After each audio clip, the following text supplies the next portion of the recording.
ನಿಮ್ಮ CN23 news ಚಾನಲ್ಗೆ ಸ್ವಾಗತ ಸುಸ್ವಾಗತ. ನಾನು ನಿಮ್ಮ ನಗರ ನಾಗೇಶ್.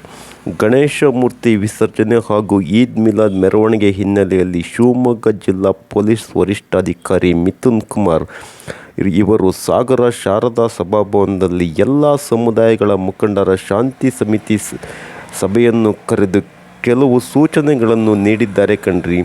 ಈ ಸಂದರ್ಭದಲ್ಲಿ ಹೆಚ್ಚುವರಿ ಪೊಲೀಸ್ ವರಿಷ್ಠಾಧಿಕಾರಿ ಕಾರಿಯಪ್ಪ ಹಾಗೂ ಹೆಚ್ಚುವರಿ ಪೊಲೀಸ್ ವರಿಷ್ಠಾಧಿಕಾರಿ 2 ರಮೇಶ್ ಕುಮಾರ್ ಹಾಗೂ doctor Benaka Prasad IPS ASP ಸಾಗರ ಇವರು ಸಹ ಇದೇ ಸಂದರ್ಭದಲ್ಲಿ ಹಾಜರಿದ್ದರು ಕಣ್ರಿ.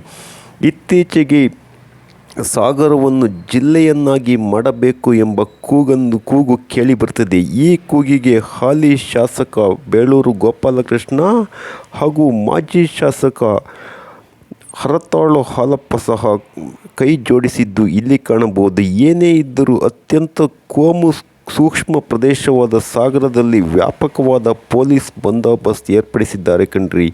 ಈದ್ ಮಿಲಾದ್ ಹಾಗೂ ಗಣಪತಿ ಹಬ್ಬದ ಹಿನ್ನೆಲೆಯಲ್ಲಿ ಯಾವುದೇ ಅಹಿತಕರ ಘಟನೆಗಳು ನಡೆಯಬಾರದೆಂಬಂತೆ ಪೊಲೀಸ್ ಇಲಾಖೆ ವ್ಯಾಪಕ ಕಟ್ಟೆಚ್ಚರ ವಹಿಸಿದೆ. ಈ ಹಿಂದೆ ಸಾಗರದಲ್ಲಿ ಅದೆಷ್ಟೋ ಕೋಮು ದಳ್ಳುರಿಗಳು ಆಗಿದ್ದನ್ನು ನಾವಿಲ್ಲಿ ಸ್ಮರಿಸಬಹುದು. ಸಾಗರದಲ್ಲಿ ಶಾಂತಿಯಾಗಿದ್ದರೂ ಶಾಂತಿಗೂ ಬೆಲೆ ಇದೆ. ಕೋಮು ದಳ್ಳುರಿಯಾದರೆ ಅಲ್ಲಿ ಅದನ್ನು ಹತ್ತಿಕ್ಕಲು ಭಾಳ ಹರಸಾಹಸ ಪಡಬೇಕಾದಂಥ ವ್ಯವಸ್ಥೆಗಳು ಈ ಹಿಂದೆ ನಾವು ಕಂಡಿದ್ದೇವೆ.